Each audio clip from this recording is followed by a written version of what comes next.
We're about to play you an interview we did with U.S. Ambassador to Israel, Mike Huckabee, 2 days ago in Israel. In general, it's never worth talking about the backstory behind an interview. It's kind of not the point. It makes it about the interviewer, not the person being interviewed. For one thing. For another, it's not that interesting most of the time. And for another, it's kind of off the record. You know, the other person hasn't consented to you telling the story. So in general, we don't do that. Who'd want to hear that? Let the interview speak for itself. But in this case, we want to tell you just a few things about how this interview came about because they are pretty interesting, revealing, and now weirdly relevant, apparently. So this interview with Mike Huckabee came about a couple of weeks ago on Twitter. One of our producers showed me. He said something to the effect of, "You're talking to Middle Eastern Christians, Tucker Carlson. Maybe you should talk to me. Why don't you come do an interview?" And I paused for a minute. I've thought in the past about trying to interview Mike Huckabee, whom I've known for over 30 years and worked adjacent to at Fox. And I had mixed feelings about it, mostly because it's hard if you're me to interview Mike Huckabee because of just the personal affect. Mike Huckabee is jovial, comes off as friendly. He's a grandfather. When annoyed, I can be nasty in interviews. And so it takes a lot of self-control to interview someone like Mike Huckabee, not because I hate him, but because it's hard to ask him tough questions and not come off as a jerk, which I often am. So, but I thought in this case, yeah, I should definitely do this for a bunch of different reasons. Mainly, the United States is moving toward a big war, a real war with Iran, a regime change war. The biggest war we've had since the invasion of Iraq in the spring of 2003, and Israel is driving that. We are doing this at the behest, at the demand of the Israeli Prime Minister Benjamin Netanyahu. So it seems like now is the time for more Americans to understand the dynamic between the U.S. and Israel and to call attention to that. And for another, Huckabee's behavior in the last year in Jerusalem as the ambassador has been very, very striking. He famously had a meeting with the most damaging spy in American history. And why did he do that? He hadn't been asked by anybody up until 2 days ago, why did you do that? So I wanted to be able to ask him that. And so we accepted and then began the usual negotiations about when and where the interview would take place. And we were constrained because we weren't expecting this. We wanted to do it quickly, but we had tons of travel. So we threw them a date, them being the American embassy. We can do it on this date. And they were very accommodating. And then the question became, well, where do we do it? And maybe a Christian holy site. We said, we've got to get in and out really quick, got to be back to do a bunch of other interviews, but we've got this time frame. They said, well, why don't you do it at the U.S. Embassy? Or maybe we said that. Great, U.S. Embassy. So the U.S. Embassy is about an hour, 55 minutes from the big airport in Israel, Ben Gurion. So we said, okay, what about security? Now, at this time, the Israeli government, the prime minister included, were attacking me in this show. Netanyahu suggested I was a Nazi, for example. And so we thought, how about security? Obviously. Not because the Israeli government necessarily would do something bad, because there are a lot of people in Israel who think, because they've been told, that I'm an anti-Semite or a Nazi or want to kill Jews. It's kind of crazy overstatement. All untrue, obviously, but it would be good to have security. And I should say, having done interviews on 6 out of 7 continents over 35 years, I'm not very security conscious at all. Never really feel uncomfortable, but this seemed like a prudent thing to do. So we were told by the embassy spokesman, no, we're not going to provide security. And so we said, okay, I guess we'll get private security. But could we get someone from the embassy to ride in the car with us from the airport to the interview? And we were told, no. Could we get what they call a control officer, just an American, with us, in an official capacity as an embassy employee with us? No, quote, for legal reasons, we can't do that. So I thought, well, that's very strange. And then they said, but instead, we're turning you over to the Ministry for Foreign Affairs, MFA, and they're going to arrange everything in Israel. Well, this was within 24 hours of the Deputy Foreign Minister, Sharon Haskell, releasing a video calling me an anti-Semite and an enemy of Israel. This was the person who the embassy was telling us was going to handle all of our travel. So it was at this point that I just called. I called the spokesman for the U.S. Embassy in Israel, and I said, okay, I'm an American citizen responding to an invitation from the American ambassador to Israel. And by the way, I'm the son of a U.S. ambassador, so I have some sense, not an expert, obviously, but I have some sense of how this works. And I think that the U.S. ambassador has discretion to send somebody from his office to the airport to accompany someone in. I think that's right. And if it's not right, tell me what law you're talking about, what legal reason you're talking about that would prevent that. And now you're sending me over to a government official who's been calling me a Nazi? That's the person in charge of getting us to the embassy? Like, what is going on here? And the embassy spokesman, who's totally nice, said, well, this was the decision of someone called David Brownstein. He's the DCM, the number 2 guy in the embassy. And I said, well, put him on a text exchange. Like, what is going on here? And so Brownstein got on and didn't answer the question, but basically said, well, okay, let's just do the interview at the airport in the diplomatic reception area at the airport. Okay, I said, we're going to be flying in from Europe, and we had to be in and out really quickly. So at great expense, we chartered a plane, which I never do because I'm cheap. But we did. And so then I said to them, okay, I want to send you the flight information, tail number, flight number, route, and I want you to pass that on to the Israeli military just so, they don't mistake us for an Iranian drone or something. I mean, not to be paranoid, but again, this is probably the most violent country in the world, Israel. Is there a country in the world where a higher percentage of the population has held a gun or shot someone? I mean, I don't know the answer, but this is a country famously waging a 7-front war with all of its neighbors, so this is also the country that bombed the USS Liberty, knowing, we know this from NSA intercepts, that it was an American ship. So don't, just send the military our flight information and, we can all just sort of know it's on the record and we can all calm down a little bit. No, they said. The U.S. Embassy said, no, this is, your flight is not a matter of concern to the Israeli military. I said, okay, now you're making me uncomfortable. Isn't the airspace of Israel the purview of the Israeli military? Aren't they in charge of maintaining the integrity of their airspace? When you fly over the country of Israel or any country, its military keeps track of you because that's their job. So why wouldn't you send our flight information to the Israeli military? You're making me nervous. I sent this exchange. I took a screenshot of it and sent it to a bunch of people, including in the U.S. government, because I'm not a paranoid person and I'm not a jumpy person. I said, is this weird behavior? Yeah, it's really weird behavior. All of them said that. So I got pretty aggressive and just said, look, you got to do this. Okay. And they, to their credit, got back to us and said, yes, we will do that. But I just thought that was completely bizarre and menacing, by the way. Now, at the same time, and I think this is relevant, certainly it goes to motive, I was attempting to set up a meeting, as I have been for the past 3 months, with the Prime Minister of Israel, Benjamin Netanyahu, who I've dealt with a lot in the past, and who denounced me as a Nazi in public, a member of the woke Reich. And why was I trying to do that? Not an interview. I knew he wouldn't sit for an interview, but I wanted just to meet with him in person. One, to show that I'm willing to go to Israel. I don't hate Israel as a country.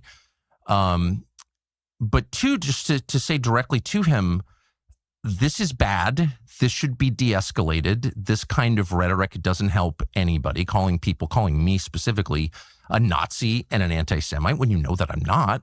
By the way, if I was, I would just admit it. I've said many times I think anti-Semitism is immoral. It's against my religion, just as hating any group on the basis of their bloodline is immoral. So the new year is here, but that does not mean you've got to overhaul your whole life, despite claims to the contrary. You don't have to take drastic measures.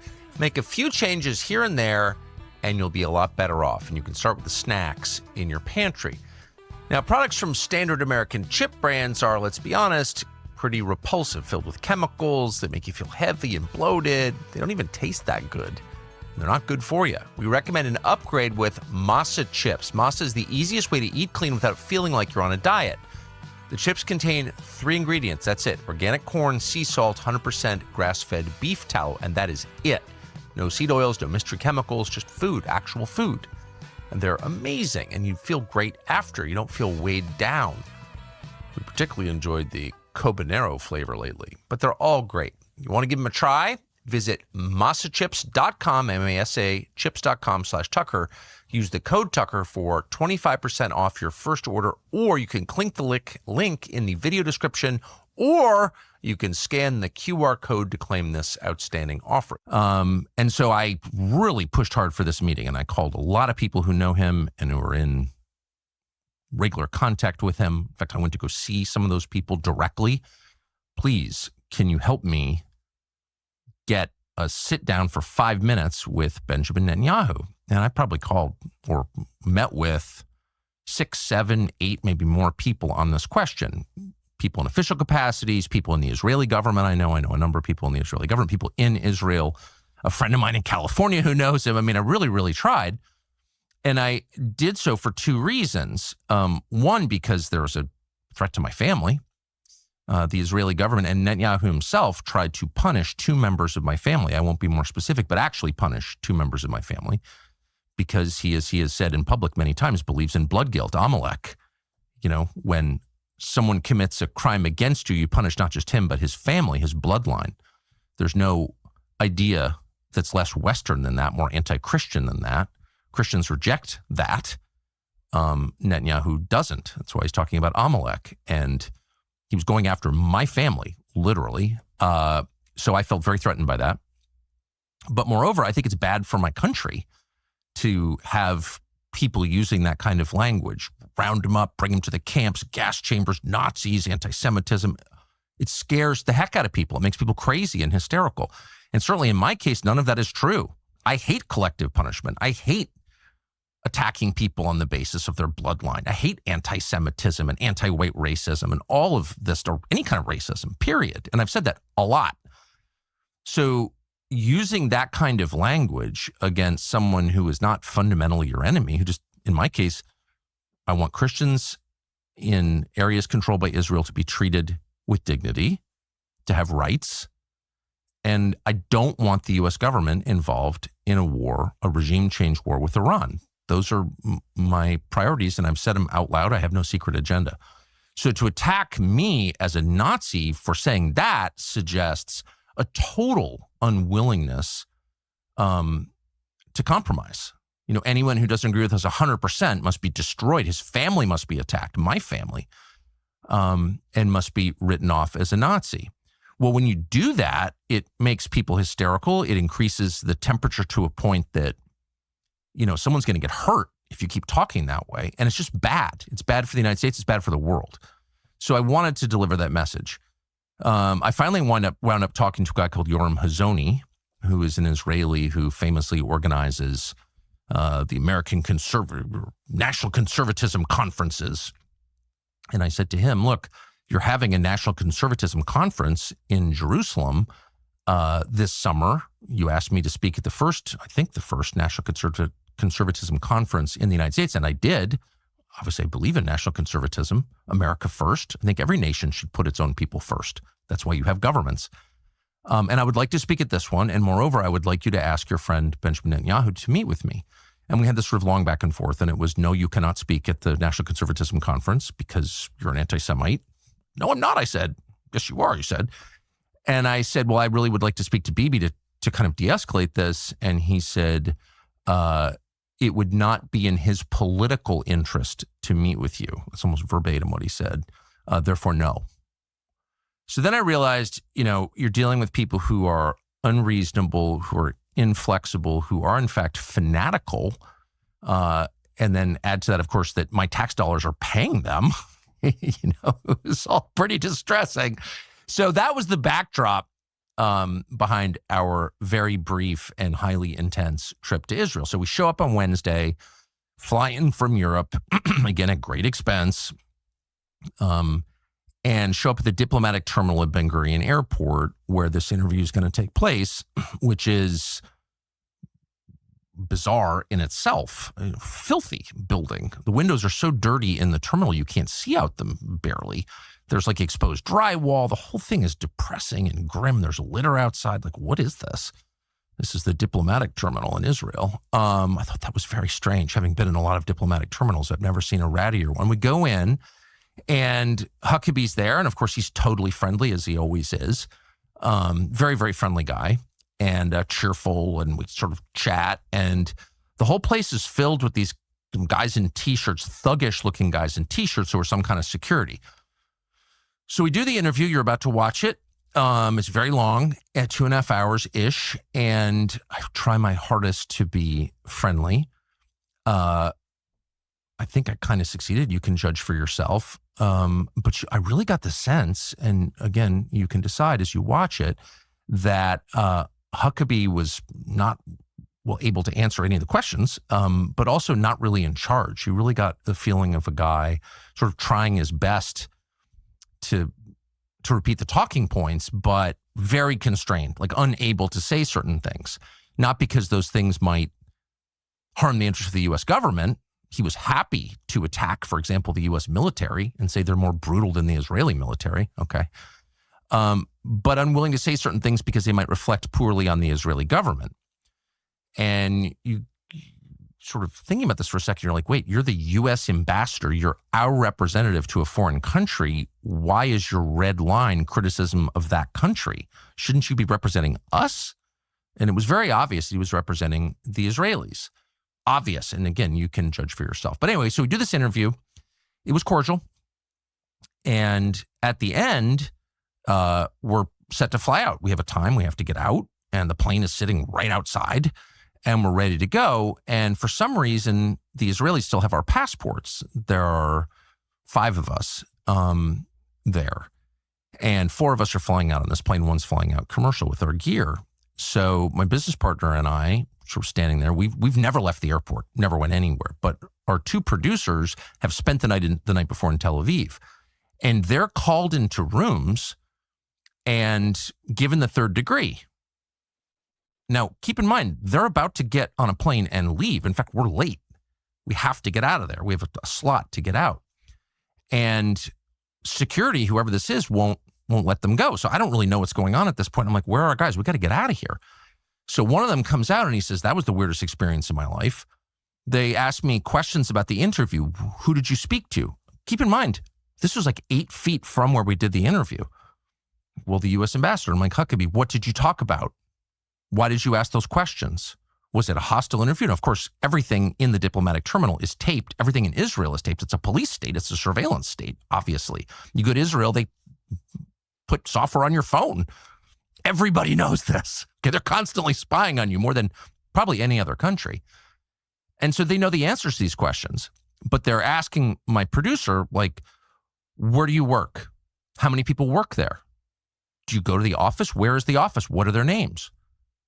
They're doing like an intel op and a humiliation exercise on my producer. This isn't security. We're leaving right now. And they're holding his passport. The interrogator is holding the passport in his hand as he's asking these questions.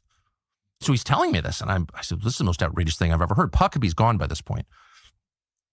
You're an American citizen who's just had a conversation with the U.S. ambassador, and some thug is demanding details of that conversation? I hope you didn't answer. And he's like, no, I didn't. I don't know what to say. Meanwhile, our last guy, the youngest man who was traveling with us, our last producer, is still in a room being questioned. So I pull over one of the guys and said, we got to get out of here. So I don't know what this is about. It's outrageous. And, there's nothing I can do about this point, but we got to go. And this woman comes up to me and says, look, let's just go. We're going to bring you to the plane and he'll come later. I said, no, it's my producer. He's being interrogated, asked totally over the top, fully inappropriate questions that have nothing to do with security at all. Pull up your website, show us your text exchanges with other people on your staff. What are your politics like? And again, what did you say to the U.S. ambassador and what did he say back to you? Those are not relevant questions if you're trying to keep your country secure. Those are intel questions. And they're over the top. And I said, I want this guy out now. Let's go. We got to go. And they said, no, just leave him here. We'll bring him to the plane later.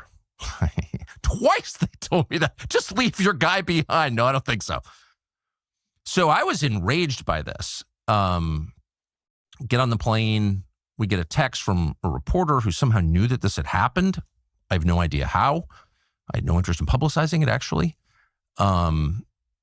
There was, a long trail that showed that the U.S. Embassy had been coordinating against us in a public relations battle before we even got there. They were leaking that we demanded to do it at the airport because we were afraid to go into Israel. We're cowards. Okay, we're cowards. Right. And so I just said to the reporter by text, they pulled my guys into a room, interrogating them. This is outrageous, et cetera, et cetera, et cetera. The interesting thing is I never heard from Huckabee or anybody to this moment from the U.S. Embassy about what security did to my producers. They didn't ask us. And instead, Huckabee went out and called me a liar. So it raises, again, the question, who exactly is Huckabee working for? We're American citizens in a foreign country. He's our ambassador. He represents our country. We pay his salary, but he's taking the side of the foreign government without even calling to say, hey, what happened to you at the airport? Did you get hassled? Did your guys get hassled? No. He just immediately repeats their lies without even consulting us. So, what are we looking at here? We're looking at the reality, which is if you're an American in Israel, you can be certain that your government will take the side of the Israeli government and not your side. And really, is that so different from the experience of Americans in the United States? Can you be sure that your government will take your side over the Israeli government? No, of course not. They will always take the Israeli government's side over yours. And that's the core problem. Even if you support a war with Iran, I think the most pressing issue for Americans is that we kill the Ayatollah or whatever. You still have a fair expectation that your government, because it is yours, you pay for it, it exists to serve you, and for no other reason, you have an expectation that your government will take your side against a foreign government. But the daily lived reality, the obvious truth, visible to every single American, is that's the opposite of reality. In fact, if you criticize Israel in your country, your government will work to censor you. If there's a standoff between you and Bibi, you know whose side your government's going to take, Bibi's side. That is not sustainable. That is too humiliating. It's too clearly an inversion of the natural order. Your government exists for you, not for a foreign government. But that's not how we live in this country or in Israel. So that's what we learned. And one last thing. The Israelis apparently went, probably with the help of Mike Huckabee, went to the surveillance tape inside the diplomatic terminal and pulled some clip. And they're, of course, getting all their little bots online to promote it, of me with my arm around somebody to show that actually I'm lying about what happened. That person was our driver who drove us from the plane to the terminal, a short drive. Very nice guy, good guy, Israeli guy. And right when we arrived, and he said, could I get a picture? Of course. He's a nice man. So I just put my arm around him, took a picture. That's what that is. That was before the interview. It was before our producers were hassled by the thugs and asked ridiculous questions. It was before any of this happened. So that's just another installment of the propaganda war. Thought we'd give you the backstory on that.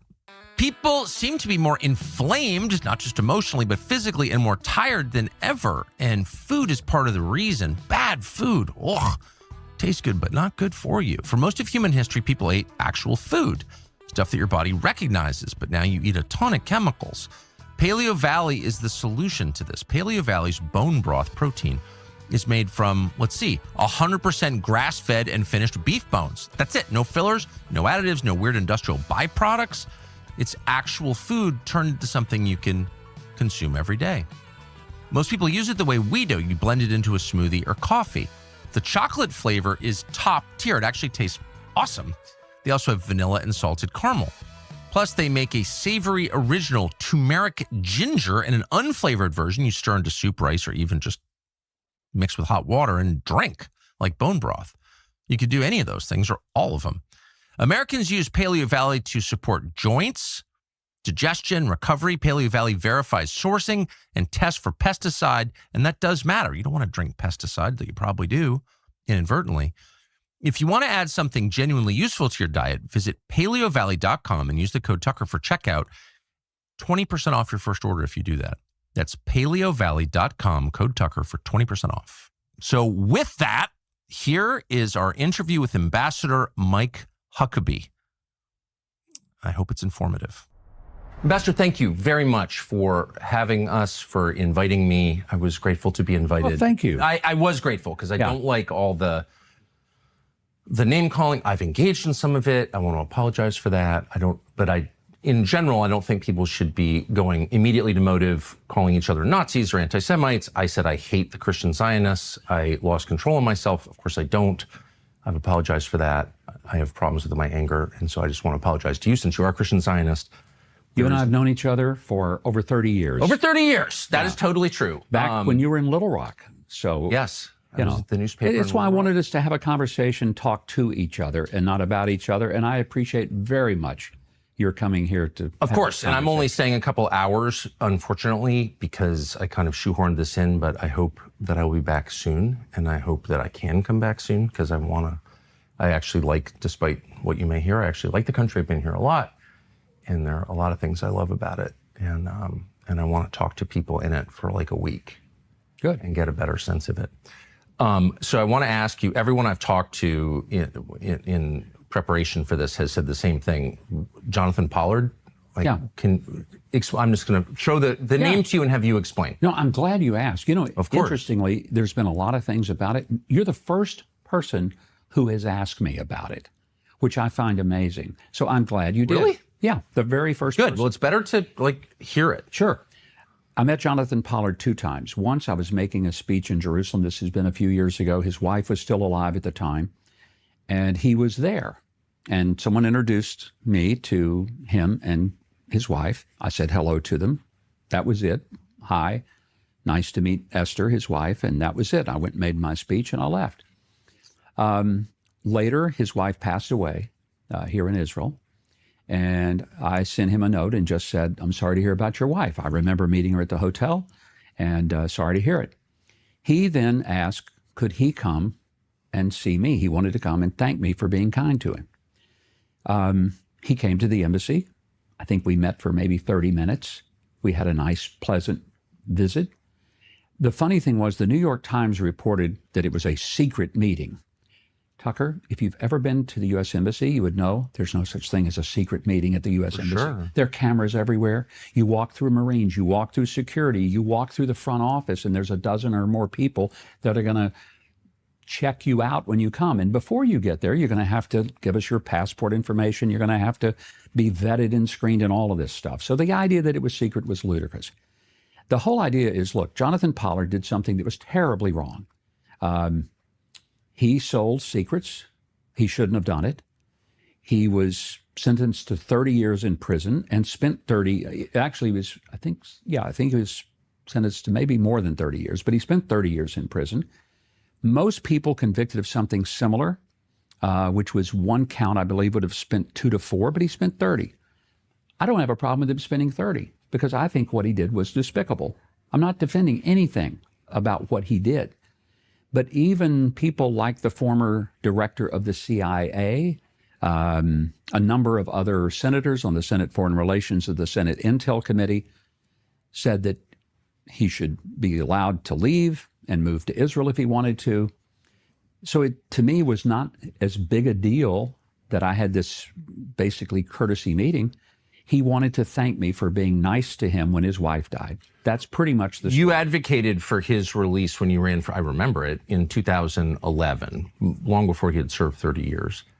And I agree with you that there are a lot of people languishing in prison, in our country and in this country, in many countries, for longer periods than they deserve. And I think it's a Christian impulse to want to see them free. But this was the greatest traitor in modern American history, who sold our battle plans against the Soviet Union, our main enemy in the Cold War, to the Israeli government, which, according to our Reagan CIA director, Bill Casey, then gave them to the Soviet Union. So this was the most profound betrayal of the United States in my lifetime. Why advocate for that guy's release before he serves his full sentence? If that were the case in 2011, it would have been because I had a number of friends that suggested that he had more than served time, and he didn't want to live in the U.S. anymore. He wanted to live in Israel. And but my association with him, again, I had never met him until I met him in Jerusalem at a hotel. That was the first time I had ever encountered him. I'm friends with a million bad people, or I've talked to a million bad people. I'm sitting here with you. Right. I mean, come on. I mean, Jesus ain't with tax collectors. So trust me, do not judge people who are friends or know or enjoy the company of immoral people, because it's not an endorsement of their immoral behavior. Pollard is different, I think, once you become U.S. ambassador, the representative of the President of the United States in the United States of America in a foreign country, and then you invite not only the most damaging betrayer in our lifetimes, but also a guy who continues to advocate for betrayal. So he gave an interview, as I know you know, in 2021 to Israeli media, in which he said, I would encourage Jewish Americans with security clearances to spy for Mossad against their own country, the United States, because, and I'm pretty much quoting him, all Jews should have dual loyalty. Mm-hmm. That's not repentance. That's not someone who feels bad about what he did. That's someone who's encouraging American Jews to betray their country. That's pretty heavy, don't you think? Oh, I do. And I disagree with that wholeheartedly. I think, let's remember, it was President Trump who probably facilitated his departure. And I'm certainly supportive of President Trump. I think you are. And Pollard's not. He called him a madman after your meeting. That's why I say Pollard is not, for me, the real issue. It was the fact that he did something that was despicable. I'm not denying that. Of course he did. And he paid dearly for it, 30 years in prison, and he should have. That's what he should have done. There's no question about that. But why meet with him in the U.S. Embassy? Your colleagues said they were shocked. They said... Who were the colleagues that said they were shocked? Quoted on Background in the New York Times. I think the meeting was in August. This could all be fake. That's why I'm asking you. Well, the same New York Times said it was a secret meeting. And I'm telling you, there's no such thing as a secret meeting in the U.S. Embassy. Do you see why the U.S. ambassador hosting a convicted betrayer of his own country who's encouraging Americans to continue to betray their country would seem shocking? Well, I would say that it wasn't that you make it sound like I'm hosting a meeting. I simply met with him. I meet with people all the time. Some can just walk in without a... No, they have to have an appointment. Of course they do. Oh, so it is hosting him then, I think. Well, I don't know if it was hosting, but it was certainly, he was able to come to the U.S. Embassy to have a meeting at his request. I did. And frankly, I don't regret it. I met with a lot of people over the course of the time I've been here, and we'll meet with a lot more. That's it. So if you spend the evening at my house, you are guaranteed to find yourself in a conversation about the Hallow app. We talked about it this morning. It is the best prayer app ever. This Lent, Hallow's Pray 40 Challenge invites users to step out of the noise of everyday life and dive into something much deeper, the parable of the prodigal son. It's a story about a man who leaves home, wastes everything, hits rock bottom, and then realizes something transformative. He can go back. And when he does go back, he's not punished, he's welcomed, he's celebrated. That story tells the truth that no matter how far you have gone, you can still turn around. You're responsible for your next choice, even if you've behaved in deeply unholy ways, and we all have. Mercy still awaits you. This Easter, Hallow's Pray 40 Challenge is the best way to stay in touch with the Word of God, the good word. The challenge begins Wednesday, February 18th, and runs through Easter. Get 3 months free at hallow.com/Tucker. It's the best. There have been Americans in prison in Israel. There have also been, and there continue to be, dozens and dozens and dozens of sex offenders, accused sex offenders from the United States who fled to Israel, including one recently, an Israeli government official who was caught trying to molest a 15-year-old girl and fled to Israel and is not going back to the United States to stand charges for attempted molestation of a child. Have you advocated for the Israeli government to return him to the United States? I'm not familiar with that case. It has not come to us at the embassy. So I'm not aware. Is this the person in Nevada? That is correct. Okay, I in heard Clark about County, I would imagine so. Yeah, I heard about it, but I heard about it through open source media. It was never something that was presented to us, but I would have no problem with him being extradited back to the U.S. You're the president's and our country's representative in the state of Israel, so I think it would fall to you to advocate with your friend, the prime minister, to say, wait a second, we have a very close relationship. We're obviously the single largest source of outside funding for this country. How can you take an accused child molester and shield him from American justice, send him back to the United States? Have you ever had that conversation? No, because the prime minister would not be the proper person that may be in right. Israel. Pardon my ignorance. But that would deal with an extradition. It would go through their court system. And so the prime minister is separate, very similar to what we have in the U.S., where there is a separation of powers. So it would go through something other than the prime minister. Have you advocated to the courts, to judges, to anybody in the Israeli justice system? There has never been a request for me to engage in that. I would be happy to do it if the White House sent a message to me. I do work for the president. I serve at his pleasure. If anyone at the White House were to say to me, would you please go and make a case for it? But probably if that were to happen, it wouldn't come through the embassy as much as it would likely come from the Department of Justice at the U.S. in D.C. They would make the request. They might involve us, but they very likely would not. Does it seem strange to you that people accused of child molestation in the United States are allowed to have refuge within the borders of our closest ally? How that doesn't make sense to me. Well, I would say that if you've molested an American child, shouldn't you be required to stand justice? It's an allegation. Let's be clear. One of the things about our system of jurisprudence, you're innocent until you're proven guilty beyond a reasonable doubt. So if the charges are there, should he be extradited? I would say so. The charges are there. Yeah. Okay. So they should be. But that's a Justice Department decision, and they're the ones who should be pursuing it. To my knowledge, they haven't. They certainly haven't engaged the U.S. Embassy over it. Why would the Israeli government harbor fugitives from justice in the United States?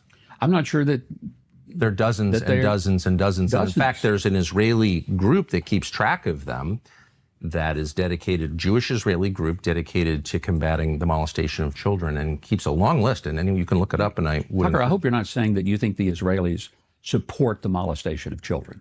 Obviously, I'm not saying that. Okay, I'm saying that the Israeli government shields accused child molesters from justice in the United States. I'm not sure I could say that that's something that is provable. I don't know. But I am not aware that the Israeli government is shielding people. You obviously want to sleep well and fashionably. Brooklyn Bedding can help. Here at TCN, we take sleep time seriously, try to get 8 hours. And a lot of the people here cannot help rave about their Brooklyn Bedding mattress. The first thing you'll notice about your mattress is how stable they feel. That's because they're built to last for decades, not just years. It's American durability. By the way, when we bring in a new advertiser, we have them send stuff to the whole staff and people test it. And they love this. Brooklyn Bedding's founder built the company here in the United States from the ground up. Craftsmanship, grit, no college degree. Their factory is in Arizona. The prices are low despite the fact they're American made. High-end comfort without the high-end price. What makes these mattresses so great? Brooklyn Bedding uses copper-infused foams and thermoregulation coated foams to help keep you cool and comfortable all night. Plus, they offer a 120-night sleep trial. That's plenty of time to make sure you love it, and we're confident you will. Visit brooklynbedding.com. Use the promo code Tucker at checkout to get 30% off site-wide. It's not available anywhere else, only on this show.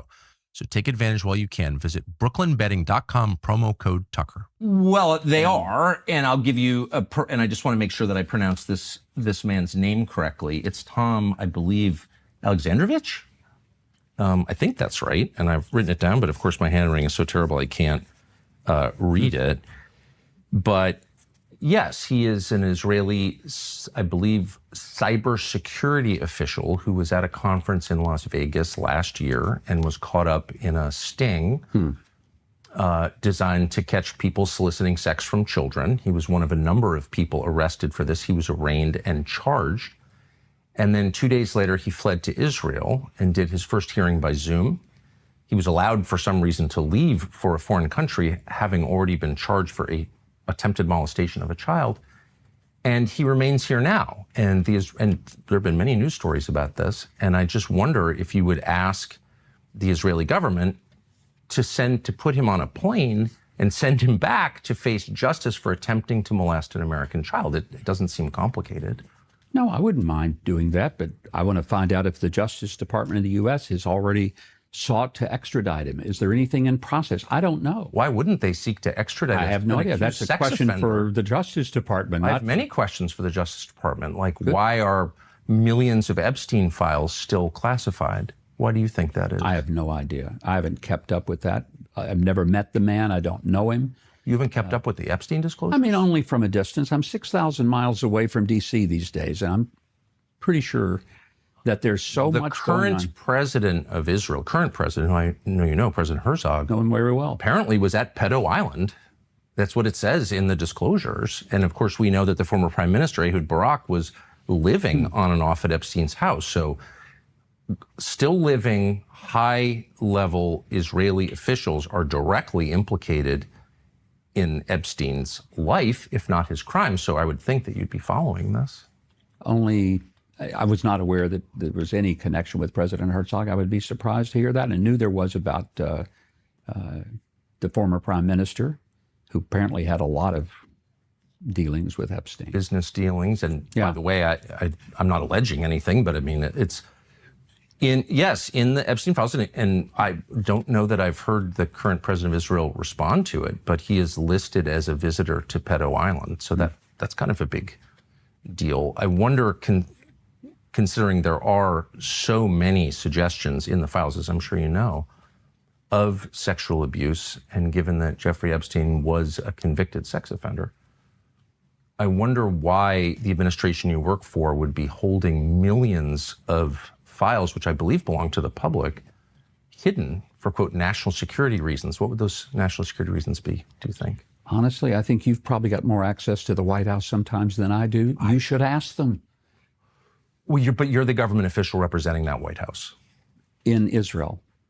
And I represent the U.S. in Israel to the Israeli government from the U.S. government. But honestly, nobody has presented that to us. Well, now that you know that we have a pretty dynamic situation here. I don't know if you know that or not, but there's a lot going on in this part of the world. And frankly, that has not been top line item. But you're surprised to hear that the current president of Israel, whom you know, is listed as a visitor to Pedo Island. Had never heard that. Never heard it even in the Israeli press. Are you going to ask him next time you see him? I'll be happy to. Talk to him almost every week. I guess what I'm asking is not simply as a representative of my government or a high U.S. official, but just as like a man and a father and a Christian. How could you resist saying, like, were you on Pedo Island with Jeffrey Epstein? Well, if I'm not aware of it. And secondly, there are a lot of things that go on in the world. I don't question every single person about every single thing that may be alleged about. Country. I understand all that, but this is the first I've ever heard of this. So why do you expect me to have knowledge of something like that? Well, because you attacked me personally for suggesting that Jeffrey Epstein had ties to Mossad, and you said that. You think he does? Well, it's very clear he does from the files. You think he does? Where do you get that? Well, the fact that he was in contact repeatedly with members of the Israeli government, including the current president and the former prime minister, and all kinds of Israeli intel-connected people. I'm not saying he worked for Mossad. I don't think we know that. But there's no question that he had extensive contact with CIA. But I think you said it, a turning point event. Everybody knows Jeffrey Epstein. I said everyone thinks, and it turns out everyone was right, that he did have. I'm not sure everyone was right or everyone thinks. Okay, but you said that I was lying, and I don't want to make this about me. I don't think I said you were lying, Tucker. I don't recall. I'm just saying, why don't we release all the files, and then we don't need to guess? I got no problem with that. Go ahead. Would you call on it? Well, because you weighed in on it and said that this was not true, when of course... I said there was no evidence. Well, there's quite a bit of evidence, but you haven't apparently bothered to read any of the files. Is that what you're saying? I have not read the Epstein files. Apparently you have. Well, they're on the internet. But when you say that that everybody knows that Jeffrey Epstein was a Mossad agent. That everyone believes that. I don't think everybody does.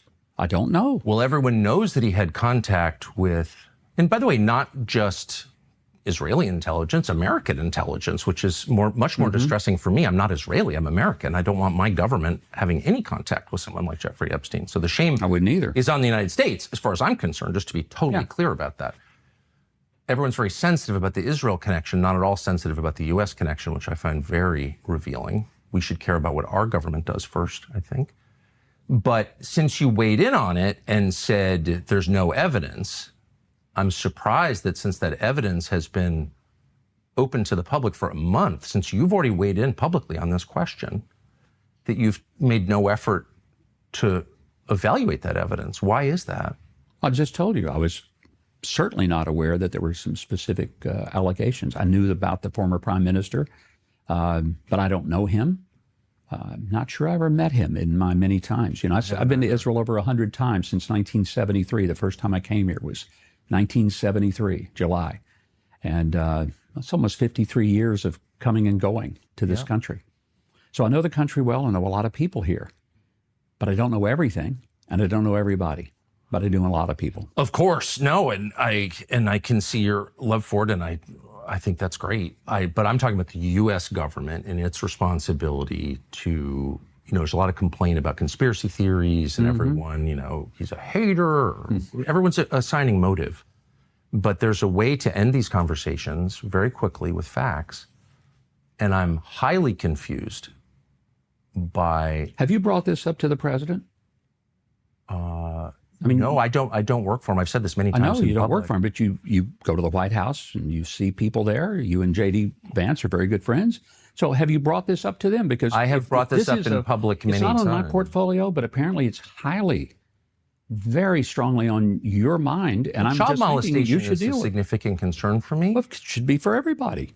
But if Well, you're there is a charged child molester. But I'm saying if you are very involved in the details of this, I'm not. and you think it's the U.S. government that's hiding and shielding somebody, then bring it up to the people that you personally know. I don't think that. I know it because the Justice Department has said we have millions of documents we're not releasing. Why are they not releasing them? I'm asking you as a U.S. government official. Well, but what the answer a might be. Government official at the embassy in Jerusalem that has not one thing to do with the Justice Department and what they're investigating on any given day. Again, unless it involves... And I don't want to argue or talk in circles, but you were the one who brought it up and said it's absolutely not true. I was only responding to what I heard you say. Okay, but now that you know there's evidence and we can settle this debate, you haven't looked at the evidence and you're not pushing for the release of the total corpus of evidence. And I'm confused because I want to believe that your goal is to get to the truth, and the fastest way to do that is by releasing the evidence. Don't you think? You suggest that I can release the evidence? I'm suggesting that you could call for it right now. Well, fine, call for it. Let's have it all open. I thought it was being all opened up for everything I know. Once it's open, I hope you'll read it because it's really interesting, and then it puts to rest a lot of the debate, and it ends the name calling because we can say, here it is right there. And we don't have to call people names. We can just assess the documents. Let me ask you. But you bring it up. I hope you will bring it up to people at the White House. That I'm bringing it up right now. I'm bringing it up now. And I'm asking, I just want to say this one last time, as the U.S. ambassador to Israel, I hope that you will make a formal request to the Israeli government to send every accused sex offender in this country back to the United States to face justice. And I don't understand why that hasn't been done. I'm confused.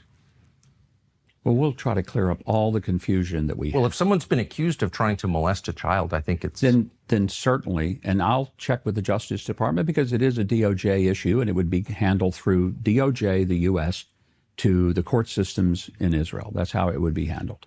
But the first step is the Israeli government saying, yes, we will allow you to extradite this person back. The person is being shielded by the government. That's why the person's here. That's why he fled here, so he wouldn't have to stand trial for trying to molest a child.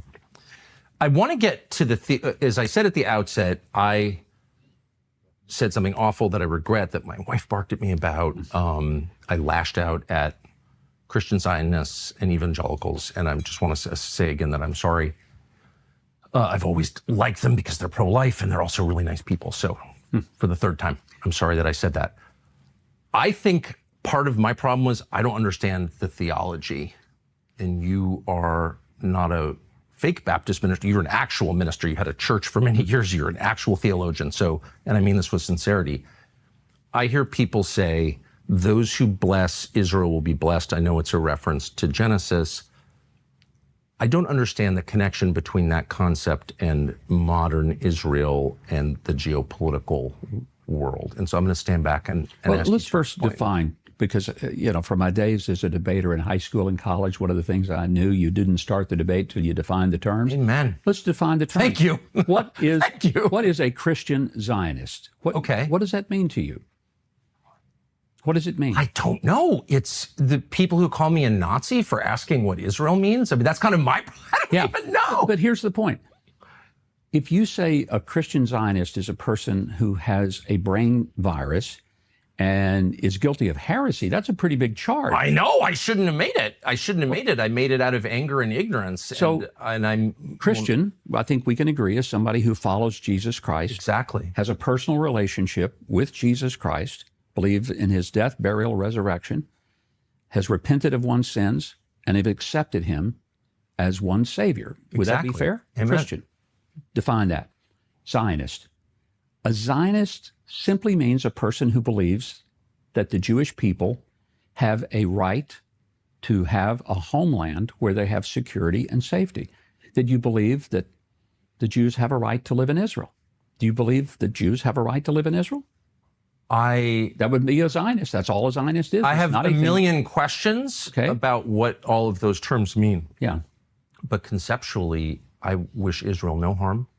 I don't want to see them Do you want them to have a place where they can live with safety and security?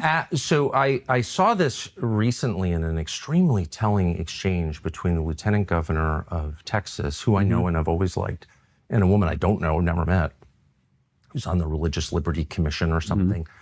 And she said, I'm a Catholic, but I'm not a Zionist. And they have this ferocious exchange. And he kept saying, and everyone on the panel seemed to keep saying, you have to believe in Israel's right to exist, which I've never kind of questioned, just for the record, but it did raise two questions I think are really important, and I hope you'll answer them.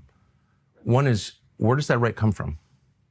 I would say it comes from, essentially, you could say it comes from the Bible. I would say that it does. But it comes also from a long iteration of historical precedents going to the Balfour Declaration of 1917. It comes from the League of Nations 1927. It comes from the United Nations 1947, the Declaration of Independence of the Israel State in May of 1948. They were immediately attacked. They won the war. They were attacked again in 1956. They won the war. They were attacked again in 1967 by 5 countries. They won the war. They were attacked again in 1973 in the Yom Kippur War. They won the war.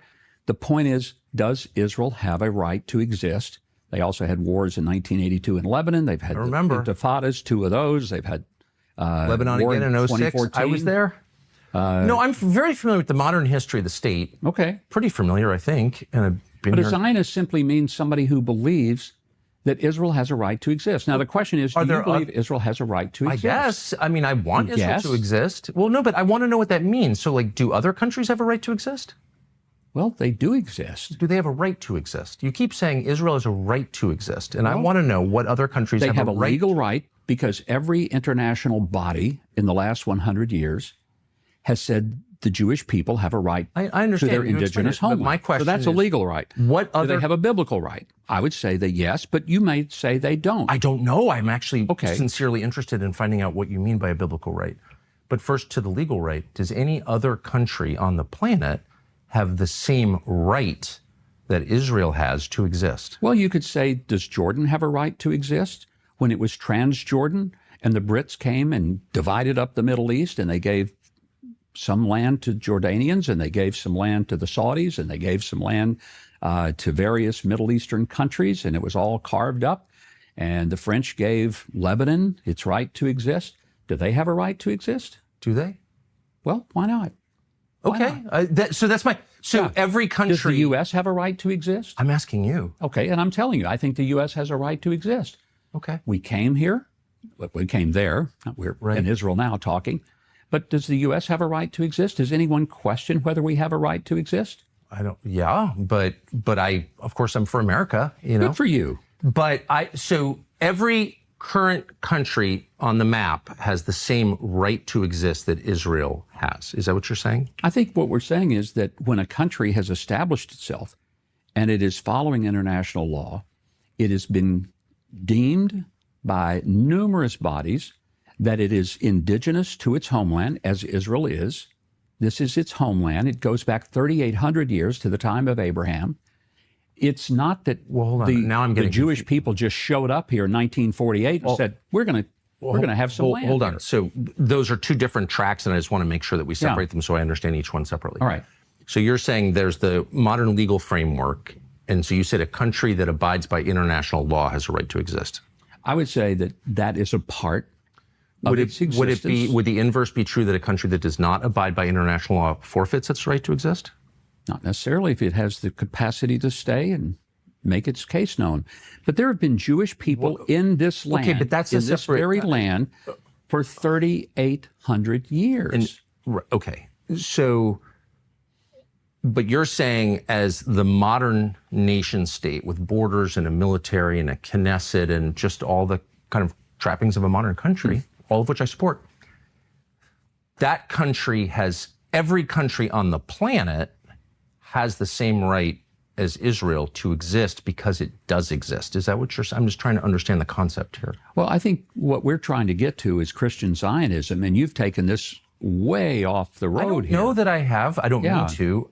Christian Zionism is a separate thing, but I just keep hearing people say Zionism is the belief but that's the fundamental argument that's going on. Does Israel have a right to live in their indigenous, ancient, historical land, a land that has been affirmed throughout international organizations, a land that has direct ties to the Jewish people? I just want to know if this is a universal principle. I guess that's what I'm getting at, because if it's not, then it's meaningless to me, because as a Christian, I believe in universal principles. Something is right for everyone or it's wrong for everyone. We don't believe in special cases. But here's the question. If the Jews didn't have this land, would the Jews have a right to any land? I don't know. I'm not attacking the Jews. I'm asking if this applies to every people in every nation. Does every nation have the same right to its own homeland, to its own physical land that you say Israel does? I feel like we're in a rabbit hole here. No, I think it's a very straightforward question. No, but does that right extend to other countries other than Israel? But the most important thing that is going on in our culture right now is whether or not the people that are yelling in the streets from the river to the sea, whether that's a legitimate point of view to say that there should not be a Jewish homeland. There should not be a Jewish You'll state. never hear me say period. that. I just want to know. I know you haven't said it, but that's the argument. It's one of the arguments going on globally. And the United States, excuse me, has a pretty narrow view, I would say, in our media culture, of what's happening around the world. There are plenty of countries having this debate. Stonehenge is a lot older than the first temple in Israel. And it was built by the same people who live there now. It's the same people. And they are being pushed off their island and outnumbered by people from other places. And so in Great Britain, in Ireland, which is also a country with a nation of people, a race, if you will, that is being displaced, replaced. Who are they being replaced by? Immigrants. Okay. From other places. I just wanted to clarify because I was one of the... Well, just as a demographic matter, it's just like you can look at the numbers. It's not controversial. Just look at the numbers. There'll be a minority in their country. And their people have been there longer than Jews have been in Israel. Yeah. And so they're having this debate too. That's all I'm saying. And lots of places are having this debate. Sure. So does that principle apply to everyone, or is it specific just to Israel? I think it applies specifically to Israel. It applies to anyone who can prove that they have some connection to the land and connection to the history and connection to international law. But Israel, I think, does have an extraordinary... bringing up international law? So if, again... Well, no, but let me finish this, yes. Tucker, because here's the point. We're talking about Christian Zionism. The idea that as a Christian, I believe in both the Old and the New Testament. Why wouldn't I? I'm a person of the book. There are 80 million evangelical Christians in the United States.